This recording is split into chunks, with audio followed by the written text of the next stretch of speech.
Hello everyone and welcome back to my channel. I am Nelson, you're watching Nature Nell, and if you're brand new to this channel, thank you so much for stopping by. Please hit that subscribe button and the like button, and I will show you some beautiful orchids right after you do that. Today is my favorite show of all time, which is what's in bloom. I haven't shown you guys lately what I have in my greenhouse because, as you know, it's been cold. We've been sheltering our orchids. I just finally put them all out into my greenhouse. If you guys have been following me for a while, there's a 6-part series from beginning to end, from the moment we started sheltering these orchids to the moment we brought them back out, to feeding, to doing fungicide, all those wonderful things that you need to do right after a cold snap. But today I'm going to show you what happens after you do all that. There's a lot of blooms out there, even though it's been really cold. Today we woke up again. As you can see, I'm wearing a shirt underneath. I'm wearing a sweater and a jacket. It's really cold. It's about, well, I think it's going up to 50 right now, but it was in the mid to low 40s. And tonight is going down to 40 as well. So it's going to be pretty cold. But with that said, it's sunny outside, beautiful blue skies. It's warming up. It's not a danger to the orchids. And if you did what you're supposed to do right after the cold snap for your orchids, let's say fungicide, Epsom salt, feeding and all that, your orchids will be okay. They're strong enough now to handle it, and you don't need to move them. Unless it's going to be like a long streak of cold snaps, then I would suggest we need to cover them up and protect them again. But this is a short one, so we're good. So if you guys are all freaking out there like, what am I gonna do? It's back to cold and my orchids are back out. Don't worry, they'll be fine. They'll be okay. All right, guys, I will take you inside because I can get very chatty in my intros and I don't want to prolong it and take away from showing you what we're here for, which is the blooms. All right, guys, see you inside. All right, my friends, as you can see, is a gorgeous day out. It's super blue out in sunny Florida. No clouds. I love days like this. I wish it would warm up a little bit more, but the fact that we have these perfectly blue skies is good enough for me. So let's go right inside. For you guys just tuning in for the first time, this is where I do all my orchid work. This is part of my greenhouse, part of my therapy area, part of my meditation area. It's a little bit of everything. And I've been developing this for almost 7 years now. And I've had a lot of great successes and some not so successful. But all in all, I've created a beautiful orchid paradise that I then in return love to share with you. So let's start with this beauty right here in the front. Now, she's been giving me so many flowers this season. She's been so good going through all that harsh weather and all these temperature changes, and she's still spiking and throwing some beautiful flowers. Now, if you guys haven't seen this flower before, this is called the Schomburgkia Louise Fuchs. It's a very popular Schomburgkia because of its vivid saturated tones. Plus, it's one of my sweetest smelling Schomburgkias. Now, there is a name for Schomburgkias called Myrmecophila. There has been debates up and down all over the orchid world what to call them, what is proper. So at this point, most people call them still Schomburgkias. As far as the people I meet out there, most people cannot say Myrmecophila. I still have trouble saying it. But it's just one of those things that keeps getting reclassified. But other than that, it really is a beautiful flower. The name at this point doesn't matter because it really gives off some beautiful radiant colors. And if you guys don't know about Schomburgkias, these are Schomburgkias right here. They are full sun orchids. They do like to be out in the full sun, as you can see.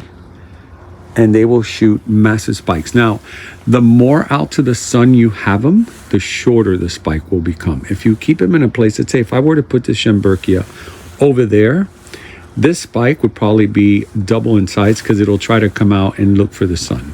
So if you don't want your spikes to get too long on some of your, let's say like Laelia rubescens or Schomburgkias, keep them closer to the light. Laelia rubescens, you want to keep them closer to the light or to bright light, not direct sunlight. And Schomburgkias, you want to keep them in full sun or semi-sun. You know, they could be like I have over there where it gets some sun for a couple of hours and then it just goes into bright light covered by that. So I will be showing you today flowers, but I will also be educating you because I know a lot of you have told me that you like when I do the education while I'm showing blooms. If it's something you guys do enjoy, please put it in the comments to validate what I'm doing. Now here is one of my top favorite dendrobiums. Now I know you guys have seen a lot of my dendrobiums and you've seen some that the colors are just so vivid and crazy beautiful. This one is just a solid yellow with a white labellum right here. The labellum is the lip right there. And the reason I love this, it's because of its texture. Look at the texture on this orchid. And I will give you the name now on the tag, but let's just analyze this beautiful texture. It is so ruffly and so pretty. And these flowers last a really, really long time. Now, this is not just your everyday dendrobium. This is considered a pretty, hold on, let me grab the tag here. Dendrobium brueldi. And it's considered one of the top dendrobiums to have in your collection. You know, you have your standard dendrobiums, like you have your standard phals, but then you have these exclusive dendrobiums that are not usually found anywhere. The only place I've seen this one, believe it or not, is Crowsmith. And I don't even think it was for sale. So if you guys see this dendrobium out and about, do not hesitate to buy it. They're usually not they're not cheap, let's just say that, but you can get them at a really good price out there. You can still find them at really good prices. I bought this a long time, I believe from Udeli's, and it's gotten pretty big. Look at the plant itself. Look at these canes. They're just massive. And they've gone through the wire because I put it there on the outside and it went through the wire. Really liked being there, so set it and forget it. Now I want to show you something really quick. It doesn't have blooms, but you guys that have been following me with the mounts, look what I just mounted. This is an encyclia that I've had. It's an encyclia hybrid with an Cattleya. And let me see if I can show you the name.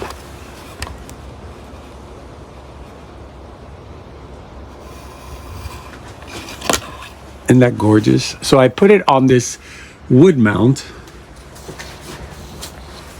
that I've been showing you guys lately. I've been doing a lot of.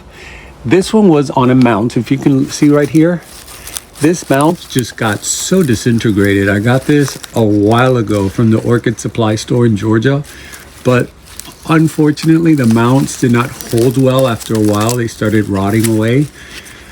But it's okay. What you do is you put that same mount tightly against your new mount, which is my tamarind wood, and that tamarind wood will not rot. That is a very, very strong wood. It's used for furniture and all sorts of designer elements in your home that require wood. And so I got a little bit of Spanish moss, covered it up a little bit on the inside just to add some moisture and hide the old wood. And voila, I have this gorgeous, I can't wait for it to bloom, because I've had her for quite a while. But anyways, I wanted to share that for you guys that have already been talking about adding more of your plants on mounts, and you can get creative. Just easy peasy. Now here, these are my yellow birds. They're just starting to open. I'm not gonna sit here too long with them because they're not open all the way. But this is one that smells amazing at night. It's a night bloomer, and it has some incredible fragrance once it's fully open. They start as a pinkish red, and they start transitioning to a beautiful canary yellow. It's a very, very pretty flower. I've had this for quite a while. When I bought it, it looked like this. It was like 2 or 3 little leaves. I got it from Brethren's Orchids. Now next to it are my everlasting Tolumnias. I didn't have luck with Tolumnias for quite a while. And all of a sudden, this one was on a big cork. It was I have a video actually where I created a long cork with 4 different kinds of Tolumnia. Unfortunately, they all died except this one. It was my first time buying Tolumnias and trying something new. And this one actually did really, really well. I cut the cork on the bottom. See, this was part of it.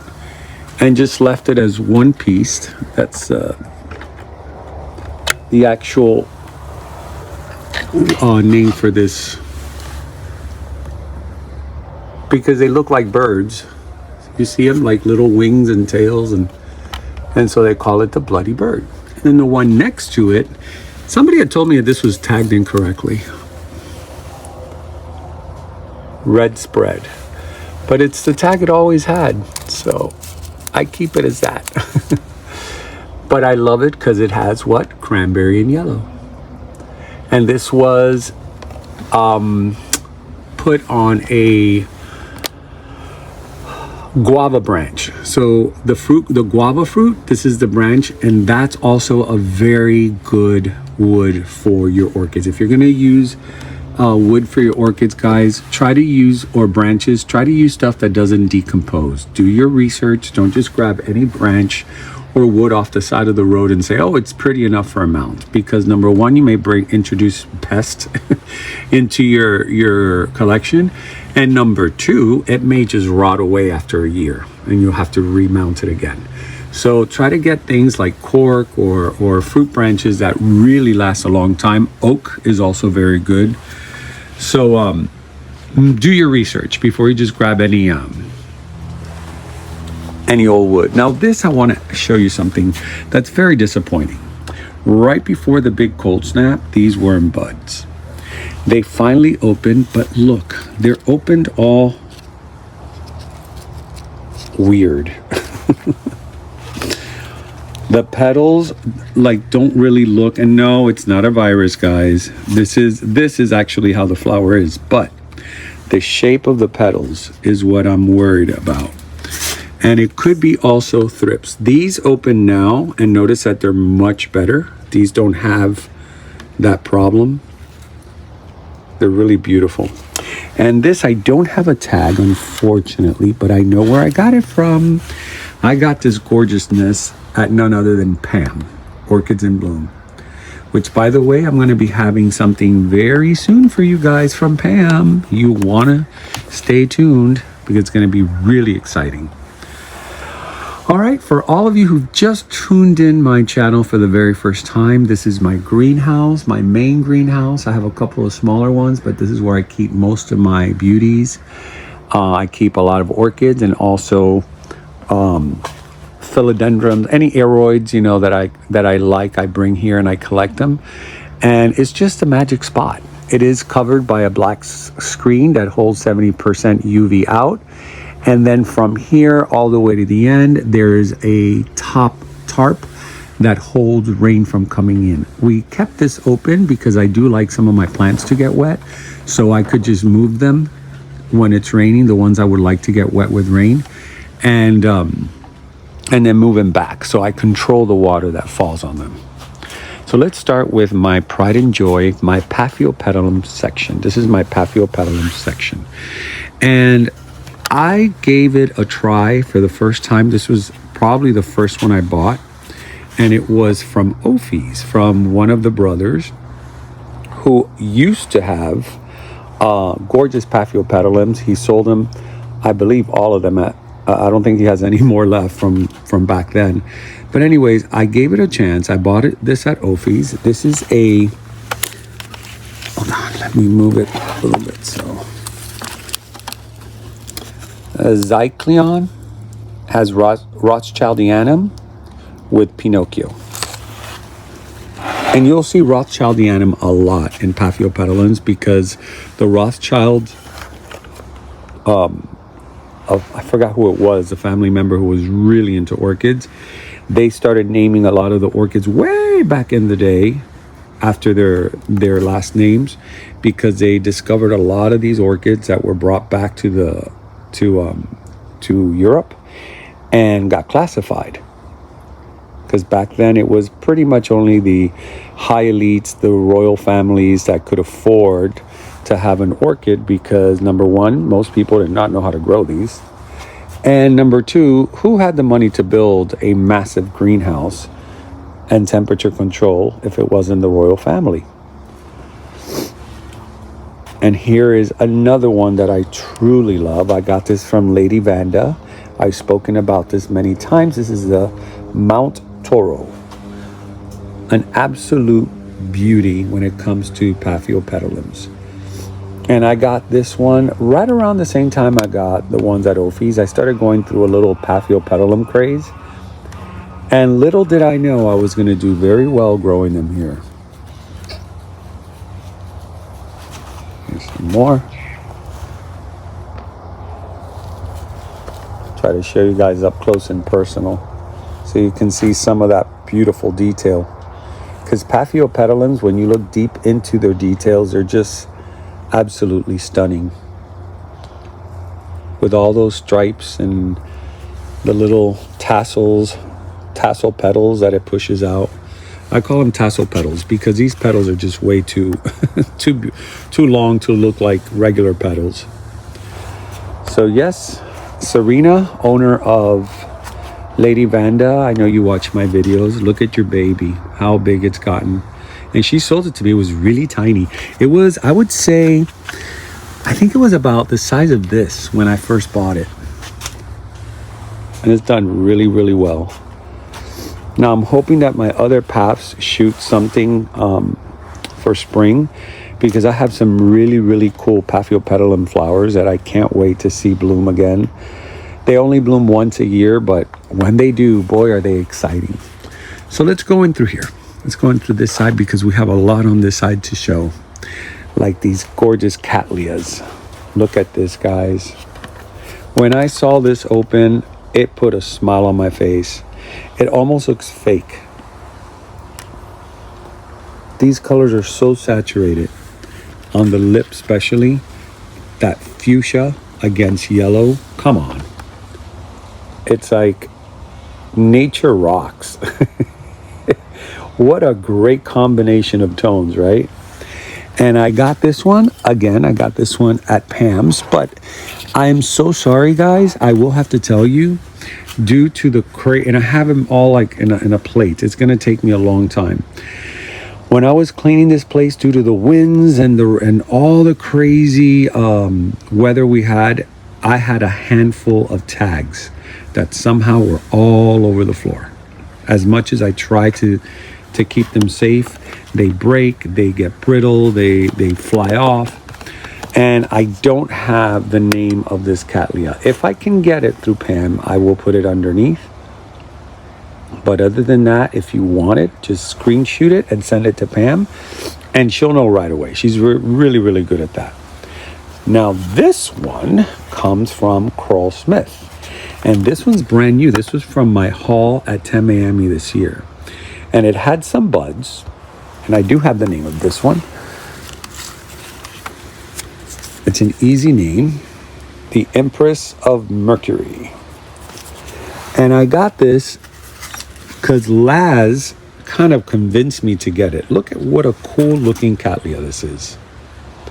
It is so different from any Cattleya that I have.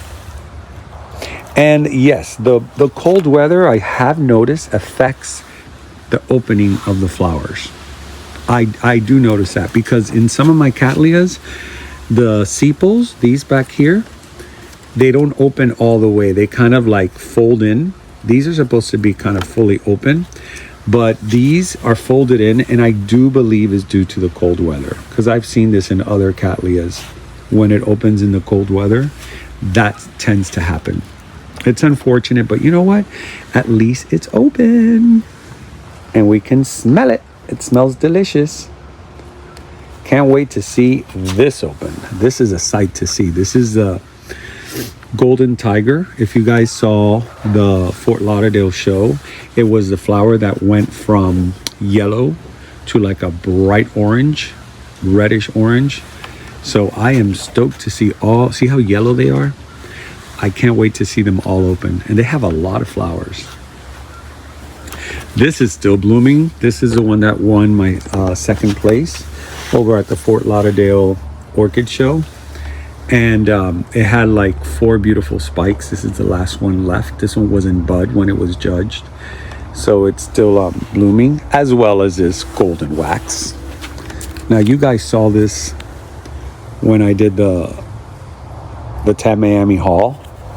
If you haven't seen my haul for the Tamiami Orchid Show, I highly suggest you do, because I brought back some really gorgeous flowers. And this is one of them that just, I am so impressed how long this flower has lasted.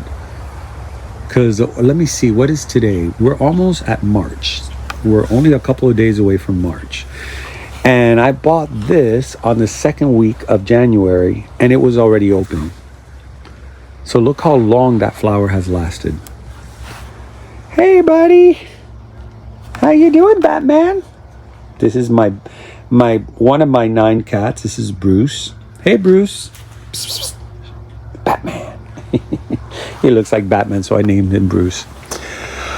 And there's Savannah. That's the little girl. Be nice, Bruce. He likes to swap. Be nice to your little girl. It's amazing how them two, they do get along. But yet the other cats with these two get up into fights. So I guess they become allies. Now, unfortunately, look what the cold weather did to my flowers. They're all dying. I'm so sad. So sad. This is my Angraecum crestwood.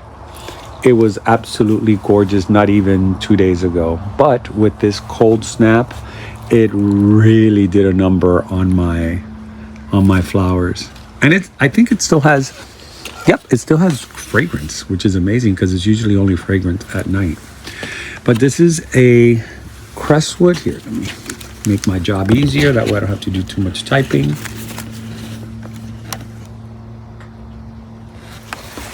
And it's a beautiful specimen. Look at how big this thing is. And I got this. She was a lot smaller 6 years ago at Orchids in Bloom at Tamiami, at the Tamiami show.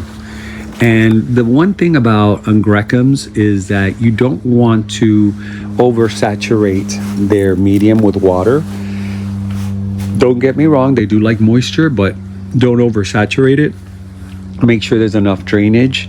Don't ever let it get like too much rainwater. It'll start getting fungus. Keep the water completely controlled on these. If you don't want, they get fungus very easy, especially if it's cold and humid. You will have to definitely hit them with Epsom salt right away after the whole cold snap goes away. Feed it. And look, my leaves, I know they're a little bit stained because all this is all the stuff I've been spraying on them, but if you see, there's really no leaf damage. And let me rub it right off, and look how shiny that is and clean. So when you guys see this, it's only because I do feed, I spray fungicide, I spray other elements to protect my plant. The downside is the leaves do get this color, but if I ever had to show this plant, I would clean all the leaves and it would look plastic. It would look brand new. So to keep your Angraecums this healthy and this green with you always want to check down here, the cane areas, all back here, you want to make sure you don't see black dots, because that's how it starts getting fungus. If you start seeing a lot of black little dots, fungicide right away. Make sure it's a systemic fungicide. A topical will not work. Use a systemic one like Banrot or T-methyl. That will keep it from getting fungus. That's how you protect them, because they are very easy to kill. Now right here is an oldie but goodie. This one I got at Ben Young. It's my Tavivat. Hold on. Right here. It's an Ascocenda.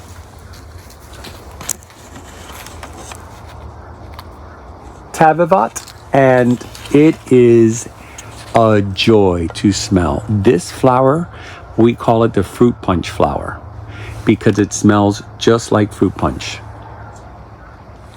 And this time around, it hadn't bloomed for me in a while. This time around, it gave me 2 beautiful spikes.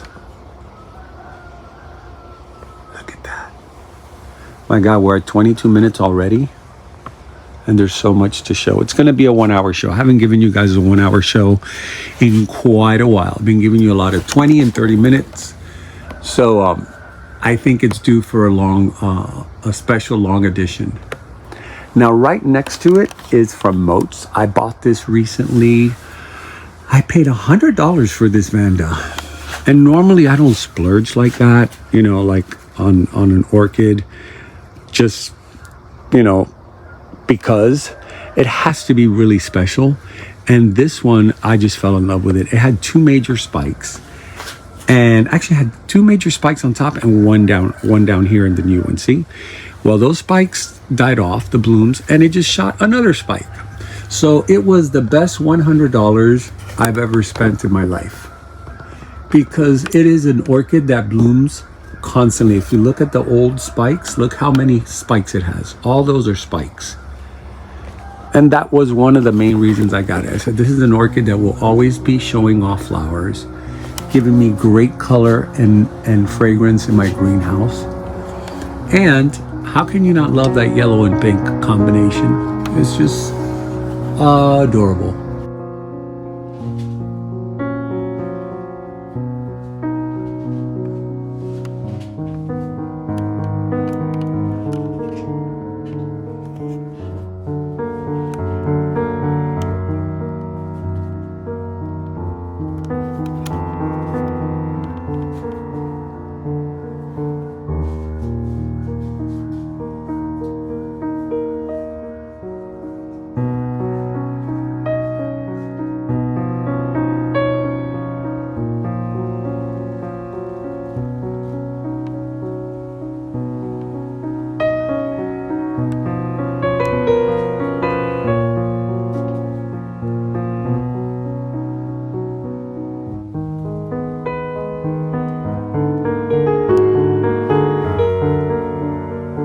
So beautiful. We needed to take a little time just to look at that flower and really appreciate it, not just drive by and show you quickly.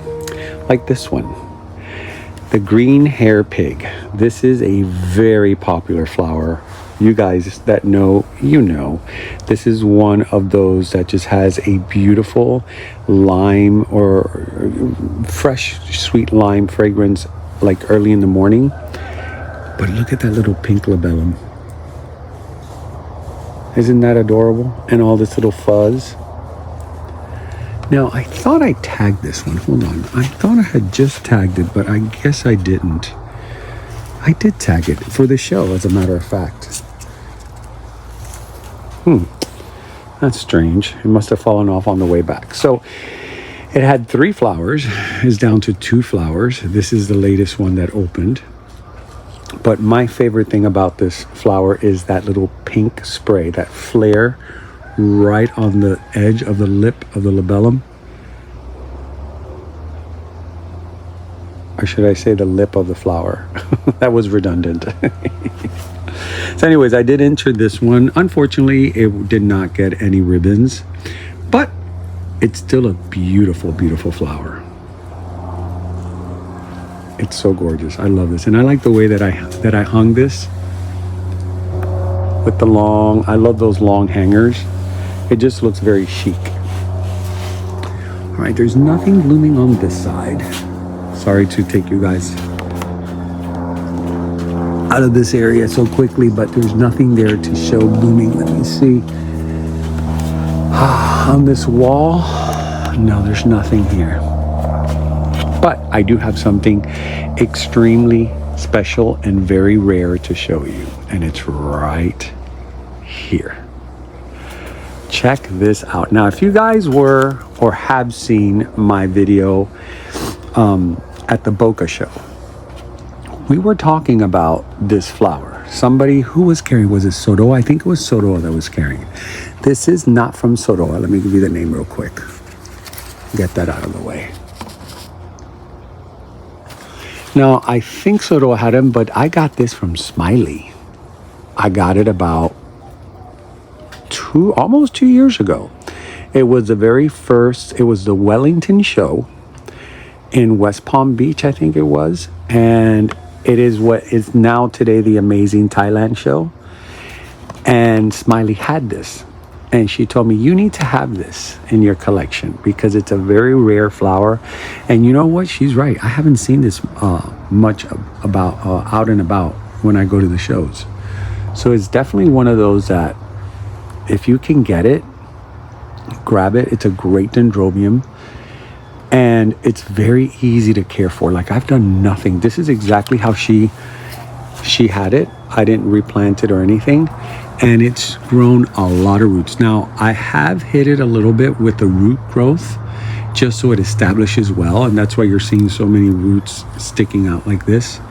So when you get new orchids into your greenhouse, if it's not an overly established orchid where you see it like this is really established, right?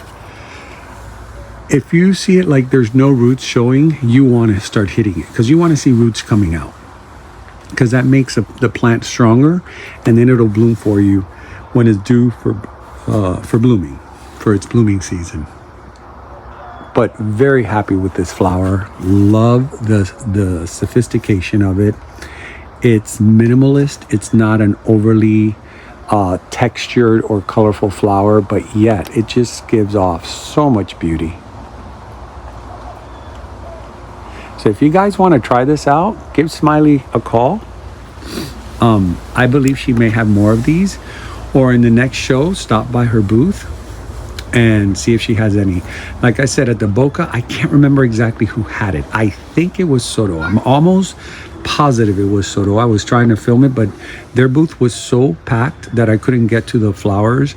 And I know that when people are buying and grabbing, it's not nice for somebody to be with a camera, in the way. So I tried to get it from far away, but I couldn't. But this is it. And I even told Terry, I think mine is now in spike or has buds. Beautiful Rhynchostylis. And just as beautiful as it is in color and in pattern, it is in fragrance. This is so sweet, this fragrance. And all Rhynchostylis, they usually smell the same, but there's some that are way more potent than others. And this is definitely one of them. And I got this last year from the preview box. I don't know if you guys saw that video. It was the preview box from Pam right before the amazing Thailand show. We spoke about it. She says, what if I send you a preview box of some orchids that you can keep? You introduce them and show the people some of sneak peek of what I'm going to have at the show. And this was one of them. She gave me this one, which is in white. It's also another Rhynchostylis alba. It's on its way out. And they do last a long time blooming, guys. These are very long lasting blooms. She gave me this one.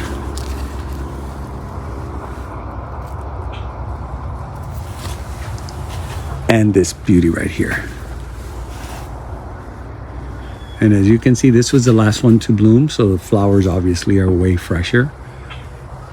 I was trying to hurry up to get you guys, like here, I'll give you an example, and thank God I filmed it. Do you see this here? I showed you guys, if you were watching my video of putting, I think it was when I put the greenhouse together, I actually showed you this in full bloom. It gave me 8 spikes. But for you guys that are just tuning in or did not see that video, I will put the inset there for you guys. And you can see what a gorgeous flower this was. This was a showpiece. I really wanted to put it in a show. I know for a fact this would have gotten recognition of some sort.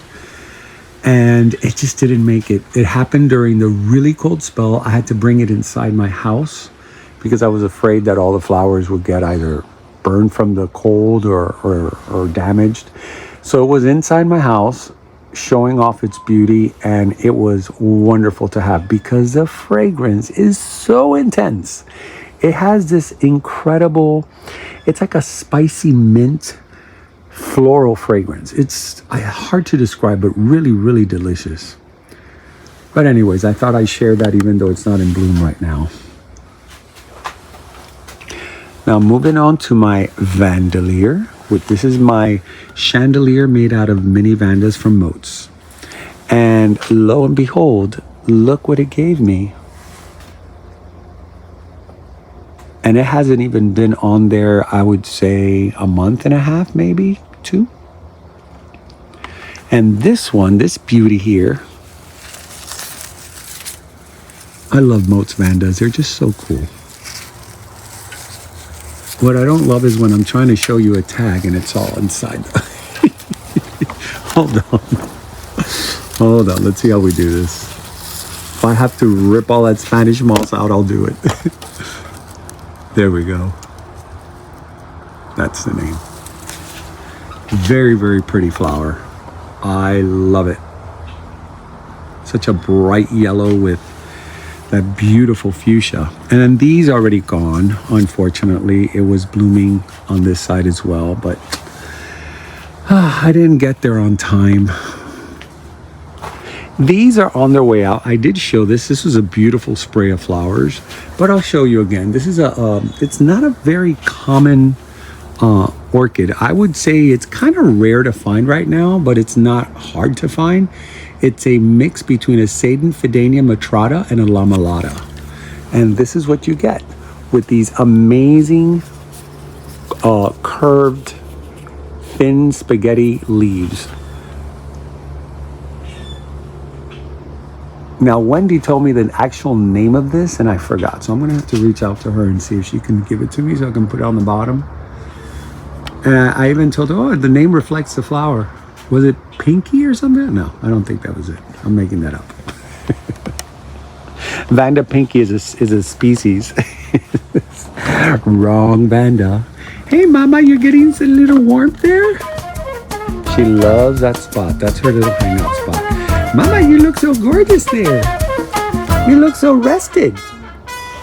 What are you doing? What are you doing?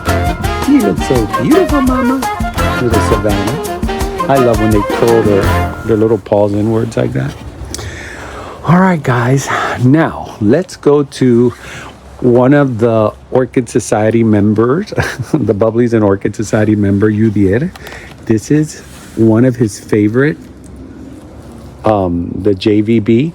Now, Judier, if you're watching, which I know you are, this is the true JVB. This is the actual Josephine Vanbrero that's used for millions of hybrids. They use this flower so much to hybridize other Vandas, and you can see why. It's a big flower. It's a strong, waxy flower. It's not very, compared to other Vanda flowers, this one's pretty thick, and it just crosses so well, because you always get something different. And what it's good about this flower to hybridize with, it has very strong genes. So when you mix this with other Vandas, it strengthens the gene of that new hybrid. So I was dying to have the original JVB, because the Moats, they have so many Josephine Vanbrero blends, that I was like, man, I really would like to have just a JVB, you know, the Josephine Vanbrero. I don't want anything hybridized with it. And David from Morning Dove Farms, if you guys haven't seen that video, man, today we're talking about a lot of my videos. That was a home visit that I did, and he gave me this as a gift. Did he give me this or did I buy it? I think I bought this from him. And I was so happy. I think I bought this from him because he was telling me the story, and I'm like, you know what? I have a lot of JVB crosses, but I don't have the actual JVB. And I ended up taking this one exactly the way he had it in a pot. I put it in a pot as well, and it's done beautiful. And that's a spot that it really, really likes. So I try not to move it too much from there. All right, moving forward, let's go to the little mini greenhouse, my quick tent. Here you will see all my paphs and some of my, what I call tabletop dendrobiums, the ones that don't really grow that big. And we are entering already, as you can see, it's the beginning of what's to be really, really fantastic. It's what I call spring Phalaenopsis.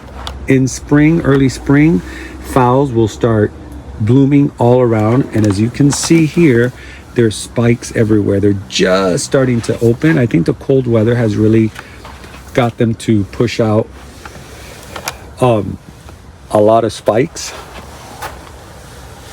So this spring looks very promising as far as standard Phalaenopsis and novelty Phalaenopsis, because some of these are novelties. Look at this, guys. I love this Rorschach type of flower. Now, if you guys don't know what a Rorschach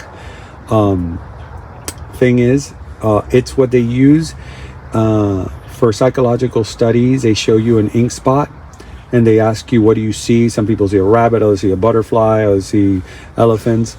Well, I call this the Rorschach. That's called the Rorschach card.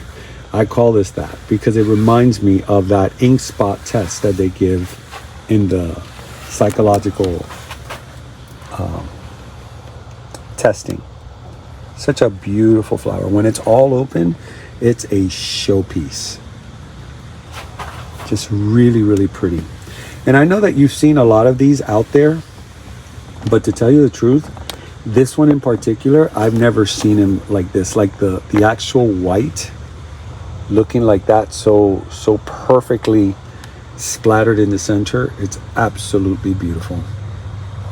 I wish they had names, but these don't, not all of these have names. Standard phals usually don't have names. Now let me show you from far here, because sometimes I assume that everybody has seen this spot, but not every, there's a lot of newbies. This was a tent that was given to me by the company Quick Tent a couple of years ago in exchange for promotion, and I took the plunge and I said, you know what, let's try it out. And it was so much fun building it. Now, unfortunately, it doesn't weather well. See all these holes? The material is not the best material. It does start wearing out and getting holes, and you got to start patching and fixing things. But other than that, it served its purpose, and it's really a great little spot for my orchids. My orchids here love it. I just wish if I'm going to give anything in the review, I would say try to make the material a little bit stronger, because it's not. And also like this right here, we had to redo this here because it does rust. So there are its pros and there are its cons. Is it horrible? No, it's not. It's a great tent to hold your orchids. It's just that here in Florida, we have so much humidity, and then we have the harsh sun that eventually things like this get destroyed. Maybe up north, this tent would do way better. Let's go right here. Now, Alan from Gold Coast Orchids, I believe I'm saying that correctly, he gave me this as a gift of appreciation when I was in Apopka over the video that I produced for the show. And he saw me looking at this, and I was like, oh my God, he didn't have any in bloom. He only had the plant itself. And the one in bloom looked just like this at that time. And it's called a Blue Twinkle, hold on. Siku Jesulin Blue Twinkle with a Johannes. And when he gave it to me, it wasn't as big as it is now. Unfortunately, in this cold weather, a lot of leaves drop. So guys, don't worry if your leaves drop after a cold snap. It is normal. Even if you spray it and do all that stuff, you still want to do that, because it's better to do it than not, because at least the plant itself is healthy and it'll push out more leaves. But the great thing about dendrobiums is it doesn't matter if they have leaves or not, they will always bloom for you. It's one of those things that they normally will do that, lose all their leaves, and then give you all their flowers. But look how pretty and dainty this is. What a beautiful flower. Thank you, Alan. This is one that I really, really love. I want to see how close I can get to it. It's not bad. It's really pretty. Now, right next to it, look at that. Look at that. Look at you. This comes from, I believe this came from, I don't know if this came, did this come from Carl Smith or Orchids in Bloom? I think this came from Pam. Yeah, because that year when I got these in my haul, I had gotten so many of these nobly type of dendrobiums. I got some at Pam's and I got some at Carl Smith. But look how healthy this flower is. It is so pretty and so white. It just has that pseudo limey-ish green in the center. But other than that, it's just a gorgeous, gorgeous flower. And nobiles, by the most part, are very fragrant. You can put them on trees. They do really good on trees. I may end up someday putting all these on trees when I start, because I'm running out of space here, guys. So if they're getting this big, I may start putting them on trees. I know they do very well there. Now, right next to it, I got this at one vendor that I cannot remember the name right now. It is an international vendor. I got this at Fort Lauderdale Orchid Society show about a year and a half ago, maybe. No, about a year ago. And I fell in love with the photo. And it was a bag baby. And this one has all its leaves. It's really done well in the cold weather. I do see, like if you look up close, you see some of this yellow. That could either go away or it could lose. But it doesn't mean the plant is not healthy. Look at those flowers. Isn't that so cool? I love this flower. I fell in love with it. It looked just like this on the, oh my God, these canes are freezing cold. That's why I have this here. And tonight that comes on, I close, hold on, let me pull back here. I close this, I put the heater on, and it becomes a nice toasty sauna in here. Well, not sauna, but it goes up to like 71, 72 with the cold outside, which is not bad. So as you can see, shooting 2 more spikes there. But this is a very floriferous type of orchid. One of my favorite dendrobiums as well. Just like the yellow one that I showed you in the beginning. This is probably one of those, close to. There's more nobiles here. These are really pretty. I got this one at Pam's. That one I do remember. And I don't have, oh yeah, I do have the tag.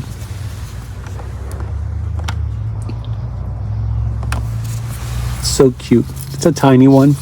I remember when I got it, she was really tiny, but I said, you know, I really like those colors. And I don't believe I have that type of nobile. And if you guys know the Dendrobium amethoglossum, look how many spikes it has. I got this at Curlsmith. I'll show you an inset of the amethoglossum. There you go. I'll show you an inset of what the flowers look like. But it's got 1, 2, 3, 4, 5, 6, 7, 7, and a tiny one here. So let's just say 8. 8 beautiful spikes. So when that blooms, it's going to be absolutely beautiful. This is still blooming. I've shown you guys this in several What's in Bloom. And what I love about standard phals is the obvious. They last a long time blooming. If you keep them indoors or in a sheltered area, they will do very well blooming. Now, do you guys remember my Tejas Giant, how it dropped all the leaves due to the cold weather? Look what it just gave me. So no, I am not giving up on her. She will probably push out some new leaves. See, this happens due to the cold weather. But we're good. We're all good, guys. All right, let's skedaddle out of here. I think we're done. I think we have maybe, do we have anything over there? No, I think we're done. All right, guys, let's turn this around. All right, guys, that is it. We are done with today's What's in Bloom. It went by really, really fast. And as you can see, I'm not even wearing my jacket. I'm about to take this off. It warmed up like that. This is Miami for you. It'll start off really cold at night and during the cold season.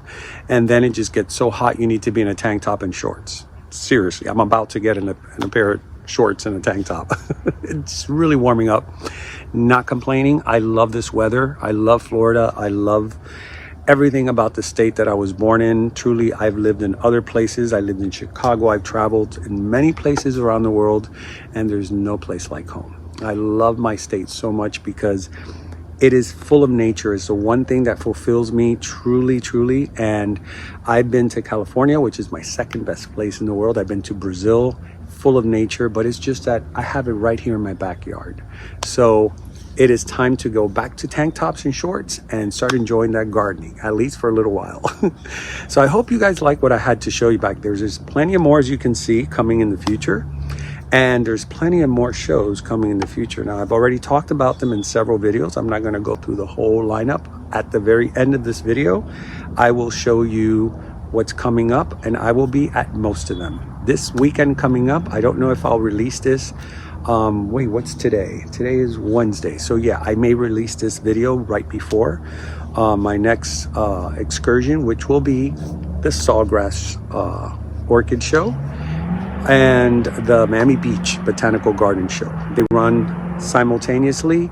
I'll be going Saturday to one and then Sunday to the Miami Beach. So it's Sawgrass on Saturday, Miami Beach on Sunday. So if you guys are out and about and you want to say hi and or meet me or just simply go to the show and have a great time and bring back some awesome orchids to your collection, do it this weekend, because it's going to be a wonderful, wonderful weekend of amazing blue skies like you see today and warm weather. And if it's really cold, make sure when you leave, because a lot of people make this mistake, take something light underneath, because it's probably like 10 o'clock right now, it's already getting really hot. And so if you're out and about and you're wearing a sweater, you're going to suffocate. So anyways, I think that is it. I will not keep you here any longer. Thank you to all you guys that have subscribed. I have a lot of new subscribers.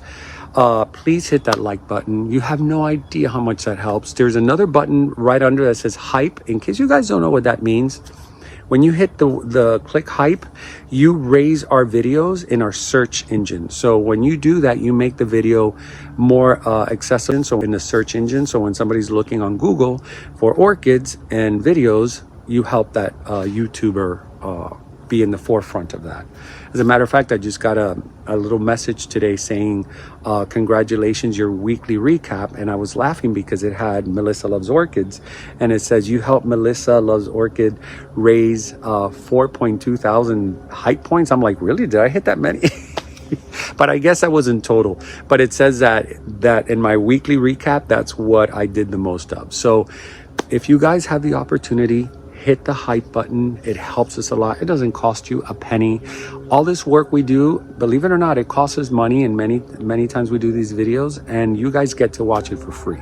So the only way that we get compensated is through ads that go on YouTube, and also through memberships and through super thanks. And the super thanks is basically a donation to the channel. So for you guys that I have been donating, thank you so much. I have to say thank you to a specific one, and I will put the little logo there because I'm terrible with names. It takes me a while to learn. I think it's Diane. And I'm sorry if it's not, but whoever you are, thank you so much. I really appreciate you. I'm not overlooking. I always look at everybody, and I try to make a point to spotlight you if I can for your generosity. Anyways, that is it. I am out of here. My name is Nelson. You're watching Nature Now. I was just gonna say, if you're new to my channel. Oh Lord, let me slow my roll. Remember to always keep it green, guys. Keep it green. See you next time.